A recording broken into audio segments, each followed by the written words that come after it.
Buenas tardes, amigos y queridos oyentes, y guesteros y guesteras y simpatizantes. Vamos a hablar en esta tarde, como había prometido, sobre el por qué los Igueste del Sur. Bueno, pues el primer registro del cual hay sobre Igueste del Sur fue a finales de 1800, cuando hay una obra titulada Mi estancia de 5 años en las Islas Canarias, y esta publicación la hizo el señor René Verneau. Este fue un naturalista francés que escribió sobre los diferentes lugares y las características más importantes relacionadas con las Islas Canarias. Y dice así, y en la cual ahora pues enfatizo el porqué los Igueste del Sur, que dice que cuando había llegado al Valle de Güímar, cuando ya regresaba a Santa Cruz, dice que partió por un camino tortuoso, pedregoso, volcánico, evidentemente es lo característico de la zona de las costas, y ahora dice él que cuando pasó por las costas de Arafo e Igueste del Sur, ahí es una referencia clave de lo de Igueste del Sur. Y este hombre añade y dice lo siguiente: lugares estos prominentes por sus exquisitos vinos blancos. Bueno, pues la referencia clave, y cronológicamente hablando, y registrada, lo hace el señor René Verneau, este naturalista francés, repito, en esta obra titulada Mi estancia de 5 años en las Islas Canarias. Por esta razón, aquí tenemos que entender que no es que los higuesteros lo hayamos inventado, no es que yo tampoco lo haya inventado, lo de Igueste del Sur, en la cual él da a entender que estaba situada en Igueste del Sur. Claro, cuando él dice lugares estos prominentes por sus exquisitos vinos blancos, ya el señor Verneau, por supuesto que aludía a los famosos vinos de Chibisaya y también los de la mesa de Igueste del Sur. Para tener una idea sobre estos asuntos relacionados con los vinos, podemos hablar o decir lo siguiente. Después de la desamortización, del cual hablábamos el otro día, después del 1855, la desamortización por el ministro Madoz, con las Cortes Constituyentes y aprobado también por la reina Isabel II, como ya he mencionado, y no quiero ser cansino en este sentido de repetición, pues el señor don Santiago Batista de Arafo compró una extensa tierra en Chibisaya, en la cual deforestó, limpió, mandado por él, por sus dineros, porque era un terrateniente, diríamos, de la época. Y entonces, al preparar y dejar bien con sus obreros, con su personal, a su propio costo, por supuesto, dejó muy bien preparado las tierras de Chibisaya. Con ello plantó una cantidad enorme de viñedos y también, por supuesto, de castañeros. Pero fue tanta esa plantación, diríamos, tan grande, que podemos calcular, de acuerdo al estudio que ha hecho el amigo ingeniero agrónomo don Juan Triana Marrero. Él hizo una entrevista a una serie de personas y, basado en trabajo de campo, pues dice así lo siguiente, que reunidas todos los mostos de aquella época, que había 3 fincas en sí, pero que eran propiedades en sí de don Santiago Batista, dice que se pudieron coger 700 pipas de vino, en la cual equivalía, si cada pipa tiene en aquel entonces, pudiera tener 500 litros de capacidad, dijéramos, eran 500 litros, pero que ahora actualmente son 480. Pues si vamos por la medida actual, 480 multiplicado por 700 nos da un total de 336.000 litros de vino. Así que no era cualquier cosa, no eran 36, eran 336.000. Así que vemos las producciones, y claro, estos vinos eran de una excelente calidad, a tal grado que se vendían por todas las islas, incluso se mandaban para las Américas. Quiero mencionar ya de paso también que este don Santiago Batista fue el padre del que sería, el que fue el famoso político, abogado y político de nuestra tierra. Tuvo que ver, fue un diputado a Cortes, después también fue ministro de Industria en la Segunda República, fue alcalde de Santa Cruz, en este caso don Andrés Orozco Batista, su hijo, el padre de don Santiago, y también fue un miembro del Tribunal Internacional en La Haya, representando a España. Así que vemos que este señor Orozco, don Andrés Orozco Batista, fue un intelectual importante de este valle y que después él hereda de su padre todas estas bodegas y todo este tipo de haciendas. Así que podemos notar que, claro, que esos vinos no eran cualquier cosa. Hemos hablado de Arafo, de Jibisaya, de estas personas y de estas cosechas tan enormes. Pero cuando también el señor Bernau dice que Higueste del Sur, claro, él también aludía, por supuesto, y tuvo conocimiento, y quizás lo bebió, de los famosos vinos de la parte de la mesa, de las haciendas famosas de la mesa en lo alto de Higueste de Candelario.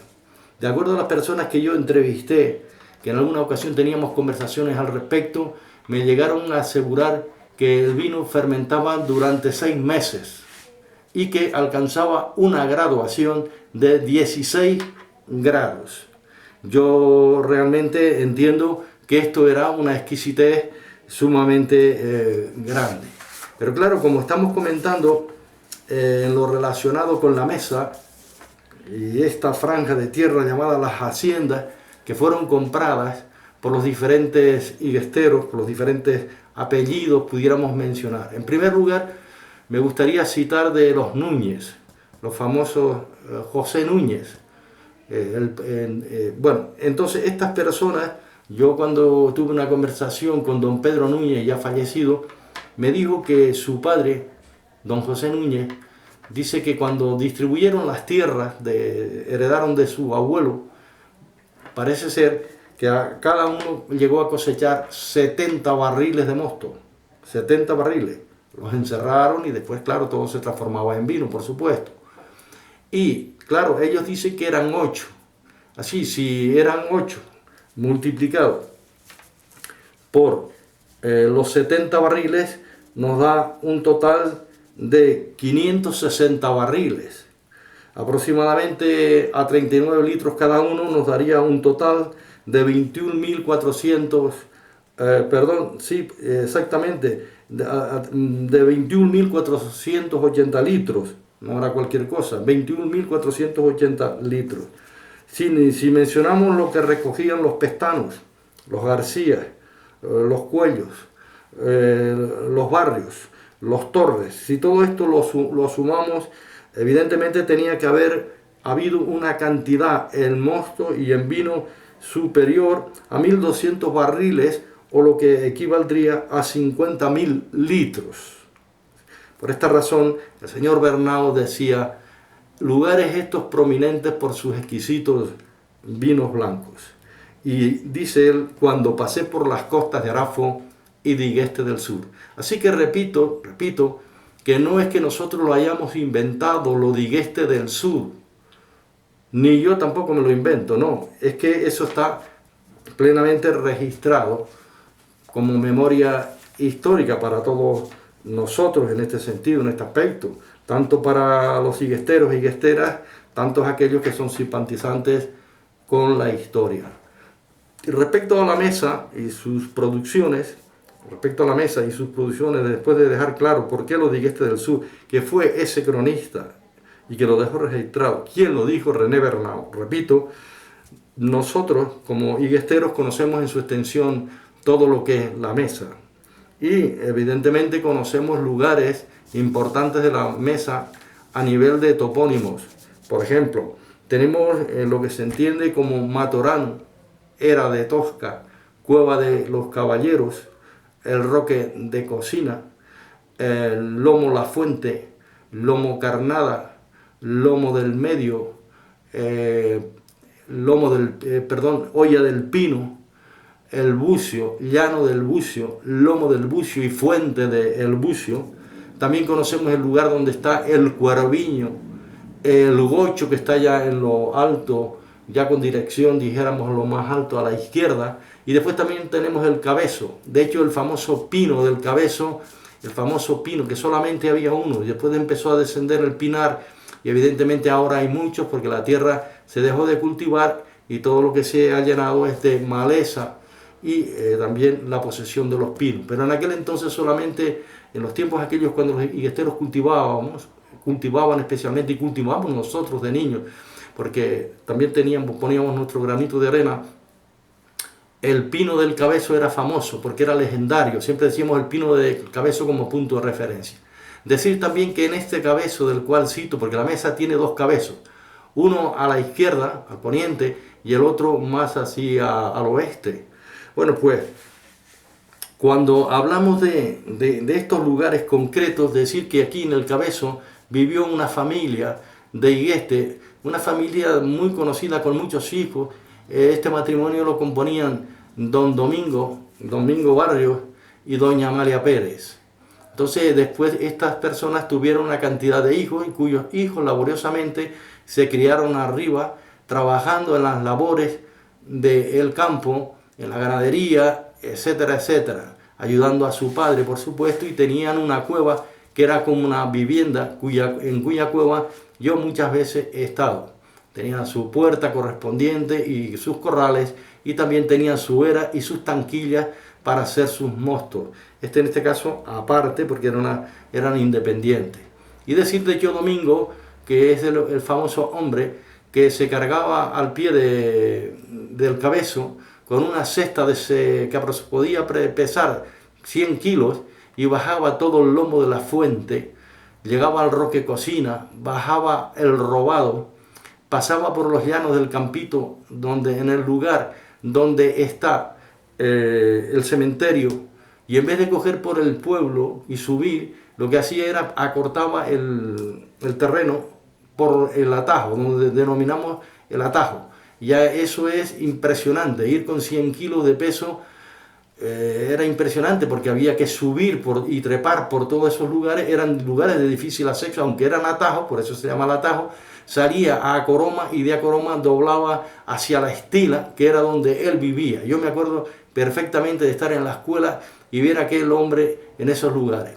Y cuenta la historia, y decía él, cuando los higuesteros, en vista de esa cesta pedrera que era enorme, de grande y de peso enorme, cargado de fruta de la que fuera, bien fuera higo y duraznos, uvas o higos picos, que fuese lo que fuese, pues él decía, porque le preguntaban, ¿cómo es posible, Cho Domingo, que usted baje tanto peso y lo ponga aquí en este lugar de la Estila?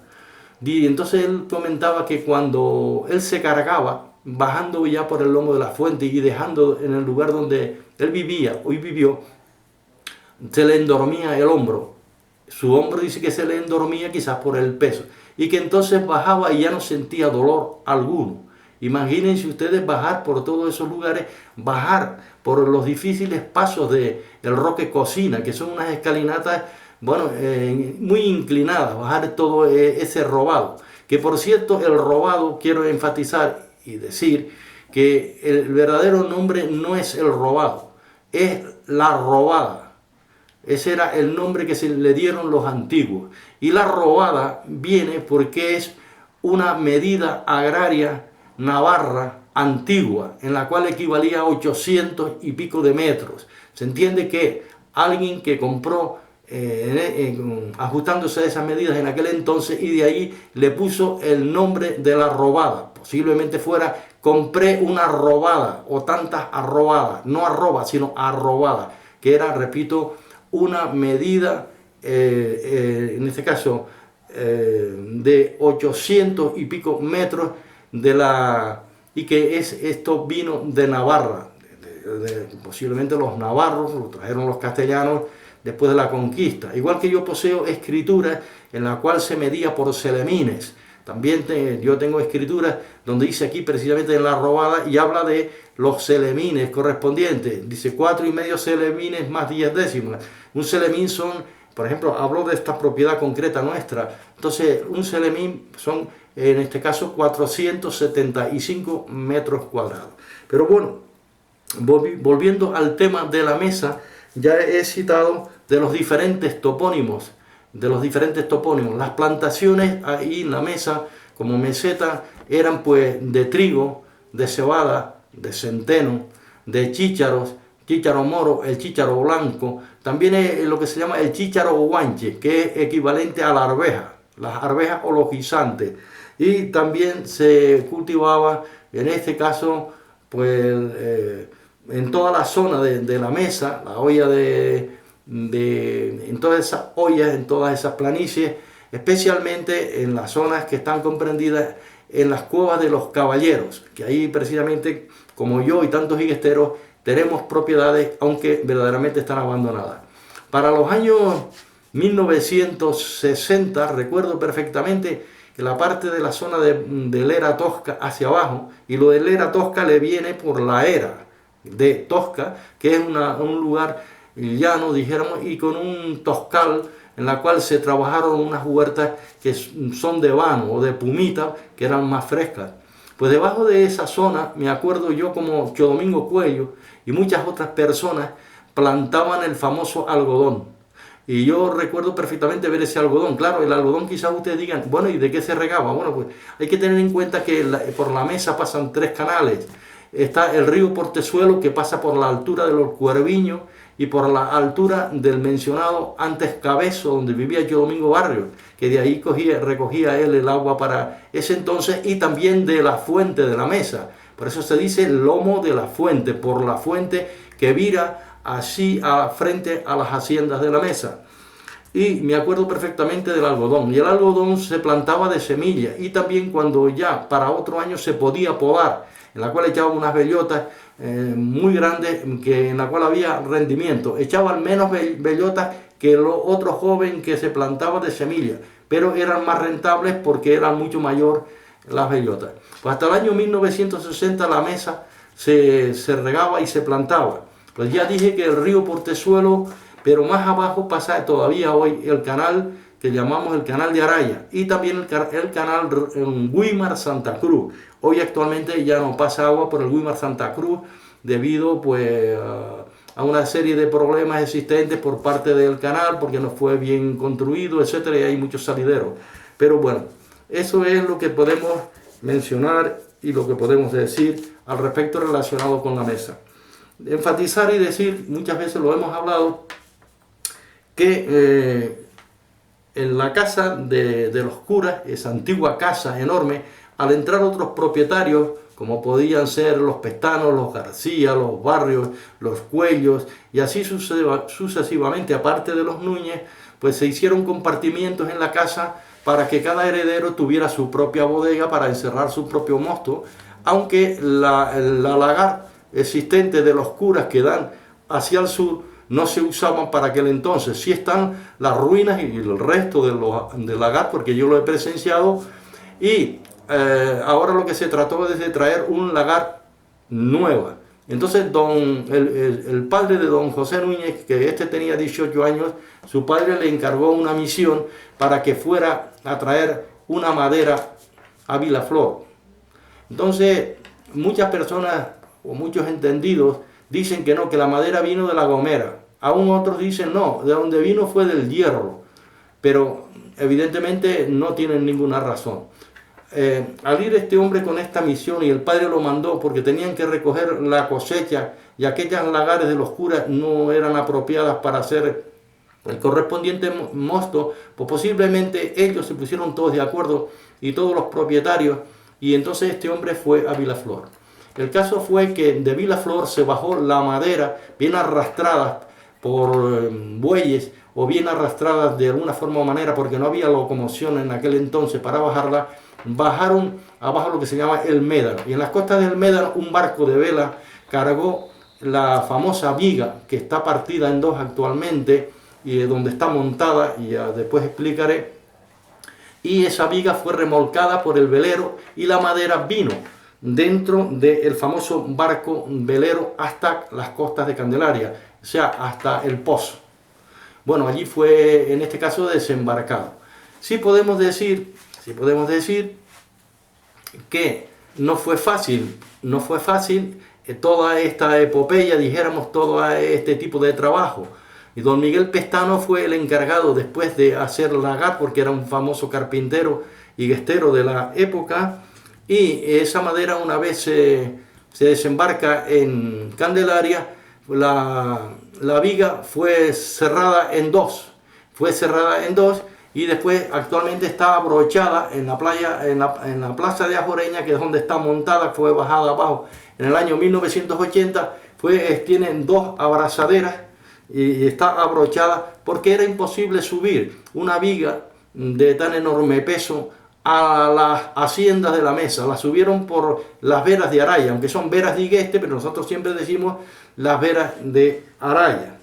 Bueno, pues para que no haya duda sobre de dónde vino la madera, si es del hierro, si es de la gomera, como muchos han querido comentar, pues yo les puedo decir que don José Núñez, mencionando en recordatorio aquella epopeya, él había estado en Cuba y pues improvisaba muy bien el tema de las décimas o poesía, y entonces dice, entre otras cosas, para afirmar de dónde vino, dice: yo me fui para los Chasneros en busca de una madera y tardé 15 días hasta que el barco la trajera. Así entendemos con esto que no vino de la gomera, que no vino del hierro, sino vino de lo alto de Vilaflor, antigua Chasna. Y él dice que fue a los Chasneros, no dice fui al hierro o fue a la gomera. Y con esto quiero dejar claro de dónde vino la madera.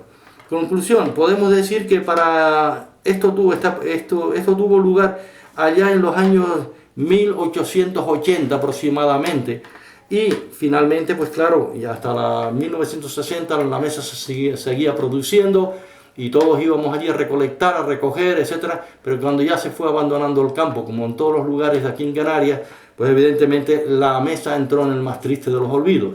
Pero claro, esto no quiere decir que ella haya desaparecido, porque el sentimiento iguestero está ahí. La mesa también han dicho que sí era de Araya, etcétera, pero no es así. La mesa pertenece al lugar geográfico de Igueste.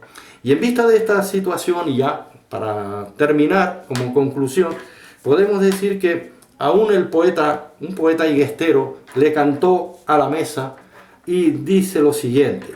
El tema que él le puso, dice: yo soy la mesa viviente. Dice así, o canta así: al sureste de Igueste, aquí arriba estoy situada, dando honra al valle y belleza a la comarca. Si por mis veredas subes, contemplarás desde lo alto los preciosos bancales construidos sobre mis basaltos. En mí queda la huella, los proyectos y los motivos de la personalidad iguestera, junto al carácter de sus hijos, que con afán trabajaron y tenían sus motivos, hacerme producir hasta tiempos indefinidos. Yo soy la mesa viviente del transcurso de las eras, y como testigo fiel tengo a mis nubes raseras que con su manto me protegen de las manos usureras, porque habrá quien no le importe la mesa, más bien quieren que me muera. Hoy me siento triste, aquí arriba abandonada, quisiera ver mi casa bella y restaurada, como los tiempos aquellos cuando los iguesteros mandaban, que fuertes como titanes lo que se proponían lo lograban. Bueno, queridos amigos y queridos oyentes, la próxima vez ya seguiremos hablando más sobre nuestra propia historia. Así hemos entendido en esta pequeña conversación por qué Igueste del Sur. No es que los iguesteros se lo hayan inventado, no es que Esteban Cuello se lo haya inventado en su día, que ya hablaremos de este hombre en la próxima conversación. No, fue René Bernau, el famoso historiador naturalista francés, en su bella obra dejó registrado las costas de Arafo y de Igueste del Sur. Buenas tardes, gracias.